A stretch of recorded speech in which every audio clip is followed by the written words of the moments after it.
ভাবিকে নিয়ে ডাক্তারের কাছে যাচ্ছি প্রেগনেন্সির চেক আপ করতে, কিন্তু একটাও রিক্সা পাচ্ছি না। আমি ভাবিকে বললাম, ভাবি চলো একটু হেঁটে সামনে যাই, সেখানে হয়তো রিক্সা পাবো। আচ্ছা ঠিক আছে, চলো তাহলে। আমি আর ভাবি সামনের দিকে হাঁটা দিলাম, তখনই রিক্সা আসলো। আমি রিক্সায় উঠলাম আর ভাবিকে হাত ধরে তুললাম। এবার পরিচয়টা দেই, আমি শাহরিয়ার রহমান। এবার ইন্টার পাশ করে বসে বসে মশা মারছি। গল্পে ফেরা যাক। কথায় কথায় বলতে বলতে ডাক্তারের চেম্বারে চলে আসলাম। রিক্সা ভাড়া দিয়ে ভিতরে গেলাম। দেখি সাইনবোর্ডে বড় করে লেখা পূর্বা রহমান মাফি। নামটা তো খুব সুন্দর, কিছুটা আমার সাথে মিল আছে। আমি ভাবিকে নিয়ে ভিতরে গেলাম।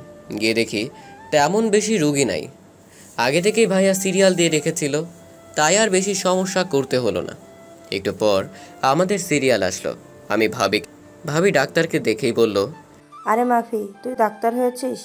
কতদিন পর তোর সাথে দেখা। রে, প্রায় 3 বছর পর তোর সাথে দেখা। তারপর বল, কেমন আছিস? এই তো আলহামদুলিল্লাহ ভালো। তুই কেমন আছিস? আলহামদুলিল্লাহ ভালোই আছি। তা উনি কি দুলাভাই নাকি? আসসালামু আলাইকুম দুলাভাই। হায় হায়, বিয়ে করলাম না আর আমাকে দুলাভাই বানিয়ে দিল। এই যে কানা ডাক্তার, আমি আপনার কোন কালের দুলাভাই লাগি? আরে এভাবে কথা বলছেন কেন? আপনি জানেন আমি কে? না, জানি না তো। আপনি তো মাদার তেরেসা। আরে তোরা থামবি? এই মাফি, এটা তো দুলাভাই না, এটা তো আমার কিউটি দেবর। কিউট না চাই, মেয়েদের মতো ঝগড়া করতে পারে। তার মানে আপনি স্বীকার করলেন মেয়েরা শুধু শুধু ঝগড়া করে? এই জন্যই বলি, আবাল আবাল লাগে কেন? এই মিয়া, মুখ সামলিয়ে কথা বলুন, না হলে কিন্তু আপনার খবর আছে। আচ্ছা তোরা কি থামবি? তোদের জ্বালায় আমি অসুস্থ হয়ে যাব। এই শাহরিয়ার, তুই বাহিরে গিয়ে অপেক্ষা কর, যা। পারবো না, আমি এখানেই থাকবো।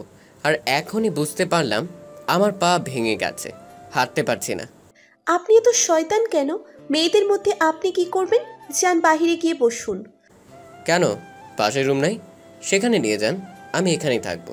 তারপর আর মাফি কোনো কথা বলল না, ভাবিকে নিয়ে অন্য পাশে চলে গেল। আমিও ফোন টিপতে লাগলাম। ভাবলাম ফেসবুকে অ্যাড হই, তাই নাম দিয়ে সার্চ করলাম।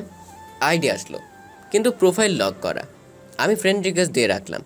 একটু পর ভাবি আর ডাক্তার চলে আসলো, এসে কিছু ওষুধ লিখে দিল। ভাবি আরও কিছু কথা বলে চলে আসলাম বাসায়। এসে ফ্রেশ হয়ে নিলাম, তারপর শুয়ে পড়লাম আর ফোন টিপতে লাগলাম। দেখি মাফি ফ্রেন্ড রিকোয়েস্ট গ্রহণ করেছে। আমি মেসেজ দিলাম, হ্যালো, আসসালামু আলাইকুম, আমি শাহরিয়ার রহমান।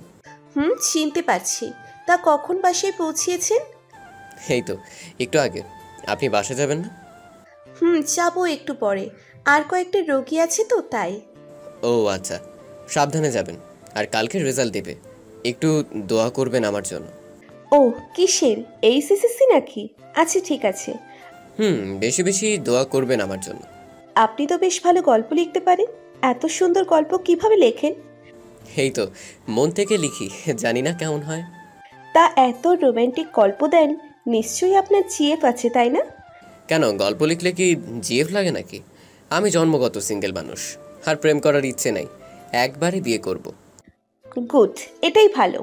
তা ভালো রেজাল্ট হলে মেডিকেল পরীক্ষা দিবেন নাকি? দিব। যদি আল্লাহর রহমতে পেয়ে যাই, হ্যাঁ, তাহলে তো আলহামদুলিল্লাহ। আমি আপনাকে সাহায্য করতে পারি। শুনুন, আমি কিছু প্রশ্ন দিব, এগুলোর সমাধান করবেন, ইনশাল্লাহ কমন পড়তে পারে। আচ্ছা, তাহলে তো ভালোই হয়। ধন্যবাদ আপনাকে। আচ্ছা পাই, রোগী আসছে। এই বলে অফলাইনে চলে গেল। আমি চকলেট খেতে লাগলাম, এটা আমার ছোটবেলার অভ্যেস। তখনই দেখি ভাবি কফি নিয়ে আসলো। ভাবি আমাকে চকলেট খেতে দেখে বলল, শাহরিয়ার, চকলেট খাবি না, ফেলে দে, দাঁতগুলো শেষ করে দিলি।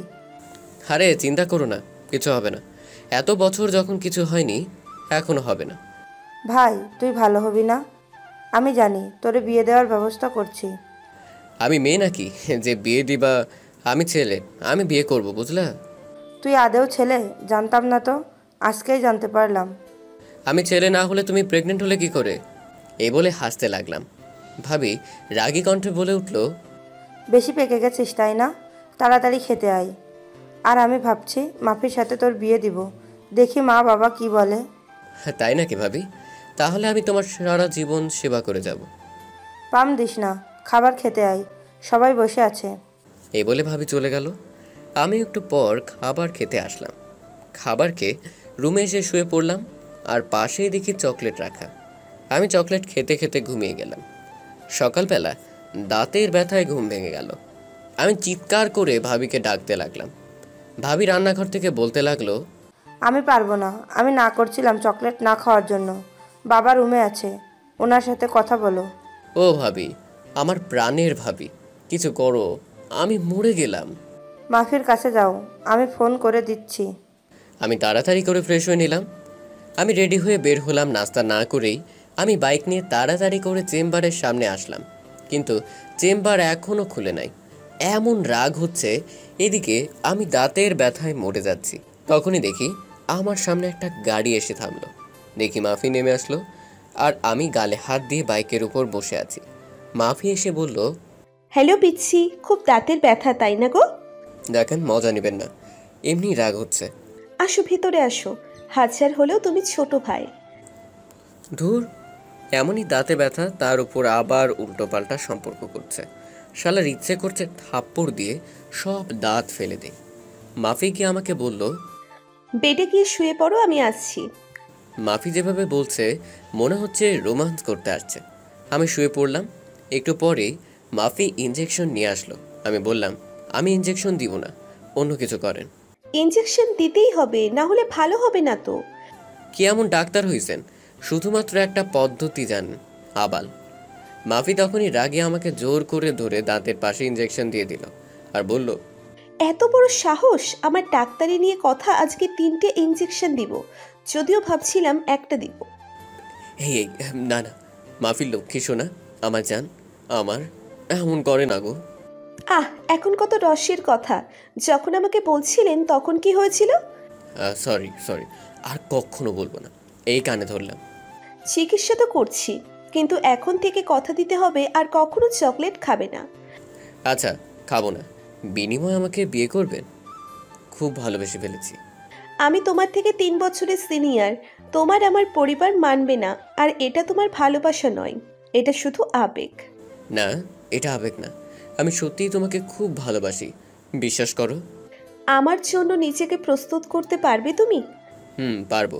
আর ভালোবাসা এসব দেখে হয় না, হঠাৎ করেই হয়ে যায়, ক্ষণিকে দেখায়।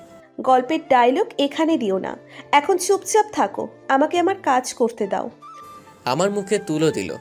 আমি আর কথা বলতে পারলাম না, কিন্তু মাফির ঠোঁট জোড়া আমার ঠোঁটের কাছাকাছি, ইচ্ছে করছে আলতো করে ছুঁয়ে দিতে।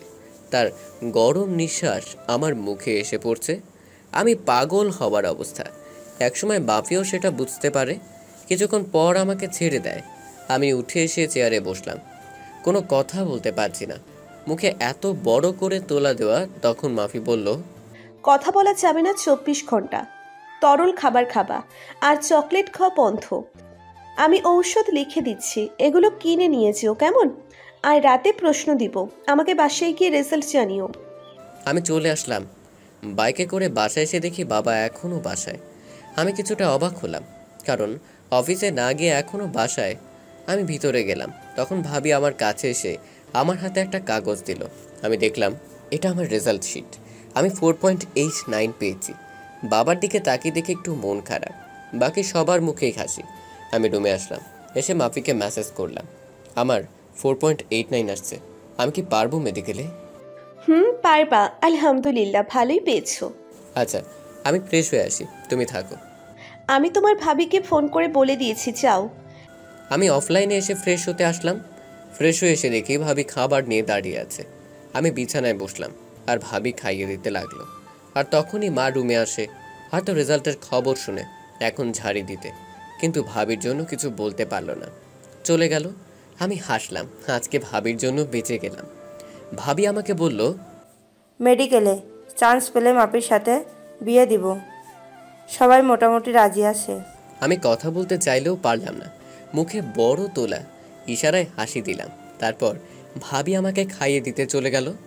আমি শুয়ে পড়লাম, আর তখনই মাফির মেসেজ দেখি কিছু প্রশ্ন দিয়েছে, আর বলছে, এগুলো আজকের মধ্যে কমপ্লিট করবে, কালকে আরও দিব, প্লাস বাকি পড়াগুলো আবার রিভিশন দাও। তুমি কি আমার ম্যাডাম নাকি যে এইভাবে শাসন করছো আমাকে? কাহিনী কি? আমাকে পেতে হলে এটা করতে হবে, না হলে আমার বাবা মানবে না। আমার বাবা একটু অন্যরকম। যদি না হয় তখন কি তুমি অন্য কাউকে বিয়ে করবে? তোমার হবে এটা আমার বিশ্বাস, আর আমিও তোমাকে। তুমি আমাকে কি, তার মানে something something? Nothing nothing. Bye, রোগী দেখতে হবে, দুপুরে খাবার খেয়ে নিও। এই বলে মাফি অফলাইনে চলে গেল। আমি লম্বা একটা ঘুম দিলাম। ঘুম থেকে উঠে দেখি দুপুর হয়ে গেছে। তারপর গোসল করে খাবার টেবিলে গেলাম, আর খাবারটা খেয়ে রুমে আসলাম। রুমে এসে গেম খেলতে লাগলাম। এভাবেই দিনটা পার হলো। রাতে পড়তে বসলাম। রাত 12টা পর্যন্ত পড়লাম। দেখি মাফি মেসেজ দিয়েছে। পড়া শেষ করে আমাকে মেসেজ দিও। পড়া শেষ। তুমি এখনো ঘুমাওনি কেন?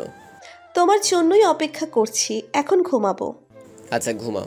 আর 5 তারিখে পরীক্ষা। আমি যেগুলো দিই এগুলো পড়বা, আর কিছু বাড়তি পড়বা, তাহলেই হবে ইনশাল্লাহ। আমি অফলাইনে চলে আসলাম আর ঘুমিয়ে গেলাম। সকালবেলা ঘুম থেকে উঠে মুখে তুলো খুলে ফ্রেশ হয়ে নিলাম। ফ্রেশ হয়ে খাবার খেতে গেলাম। খাবার খেয়ে ভাবলাম বাহির থেকে একটু ঘুরে আসি।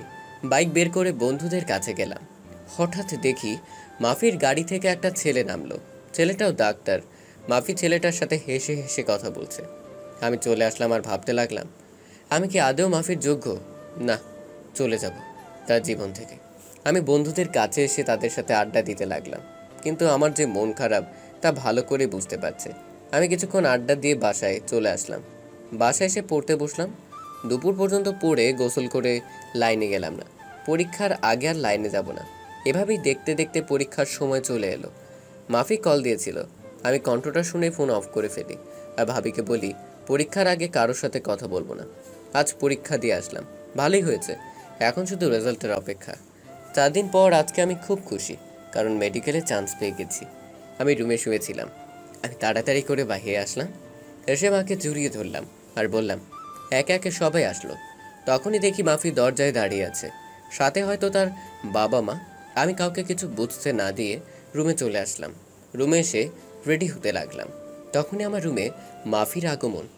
আমি চিৎকার দিয়ে বললাম, আরে আরে, নক করে ঢুকবেন তো?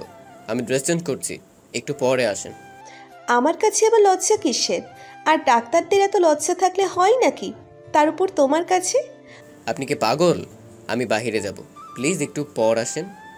তখনই মাফি আমার দিকে আসতে লাগলো। আমি এখনও টাওয়েল পরে আছি। আমি বললাম, দেখেন, যে কোনো মুহূর্তে টাওয়েল খুলে যেতে পারে, কাছে আসবে না প্লিজ। তো সমস্যা কি? কালকে তো এমনিই সব কিছু দেখবো, আজকে দেখলে সমস্যা কি? লুচ্চা মাইয়া, ছেলেদের এসব দেখার খুব শখ, তাই না? এত কথা বলো কেন? বেশি কথা বললে আরও কয়েকটা ইঞ্জেকশন দিয়ে দিব। দেখেন, ভালো করে বলছি, আমার কাছে আসবেন না প্লিজ। এখন কোথাও যাওয়া চলবে না, এখন আমার সাথে আড্ডা দিবা। না, বন্ধুদের ট্রিট দিতে হবে। ওরা বসে আছে, তাই যেতে হবে। আচ্ছা ঠিক করে, তবে কালকে বিয়ের জন্য রেডি থাকো। আল্লাহ হাফিজ, কালকে রাতে দেখা হচ্ছে। এই বলে মাফি চলে গেল। আমি রেডি হয়ে বাইরে চলে আসলাম। তারপর বন্ধুদের নিয়ে খাওয়া দাওয়া ঘোরাফেরা করে রাতে বাসায় ফিরলাম আর এসে সোজা ঘুমিয়ে গেলাম। শরীর ক্লান্ত থাকায় সকালবেলা ভাবির ডাকে ঘুম ভাঙল। শাহরিয়ার, সকাল 11টা বাজে, ওঠো, মাফিদার বাসায় যেতে হবে। সবাই রেডি? আর একটু ঘুমাই প্লিজ, কালকে অনেক রাত করে বাসায় ফিরছি। না, হবে না, সবাই রেডি। ওদের এখানে তো দেরি হবে, বুঝতে পারছো না কেন? আচ্ছা ঠিক আছে, তুমি যাও, আমি আসছি। ভাবি চলে গেল। আমি উঠে ফ্রেশ হয়ে নিলাম। একটু পর ভাবি পাঞ্জাবি এনে দিল আর বন্ধুরা এসে আমাকে রেডি করে দিল। এভাবে দিনটা পার হলো। এখন বাসর ঘরের সামনে দাঁড়িয়ে আছি। বন্ধুদের ঠেলাঠেলিতে ভিতরে এসে দরজা বন্ধ করে দিলাম। আর তখনই বিছানা থেকে মাফি আমাকে সালাম করতে আসলো। মাফি সালাম করে আবার বিছানায় বসলো। আমি ঠাস করে বিছানায় শুয়ে পড়লাম। তখনই রাগী কণ্ঠে বলতে লাগলো, এই তুমি নামাজ পড়বে না? নামাজ না পড়ে শুয়ে পড়লে কেন? ভালো লাগছে না, বেশি কথা বলবা না, ঘুমাতে দাও আমাকে। আরে ওই দিন এটা আমার খালাতো ভাই ছিল, সে রংপুর মেডিকেলে চান্স পেয়েছে, আর এখানে আসছিল একটা দরকারে। ওর বিয়ে হয়ে গেছে আরও 2 বছর আগে, এটা নিয়ে রাগ। না, এমনিই ভালো লাগছে না আমার, তুমি নামাজ পড়ো, আমি ঘুমাই। মাফি তখনই আমার বুকের উপর উঠে বসলো আর নিজের ঠোঁট জোড়া আমার ঠোঁটের সাথে মিলিয়ে দিল। মাফি পাগলের মতো চুমু দিয়েই যাচ্ছে। এভাবেই না হয় চলতে থাকুক আমাদের মিষ্টি ভালোবাসা। গল্পটা কেমন লাগলো অবশ্যই কমেন্ট করে জানাবেন। আর আপনাদের নামে গল্প লিখতে চাইলে আপনার নাম প্লাস প্রিয় মানুষটার নাম কমেন্ট করে জানাবেন। আমি শাহরিয়ার রহমান গল্প লেখার চেষ্টা করব।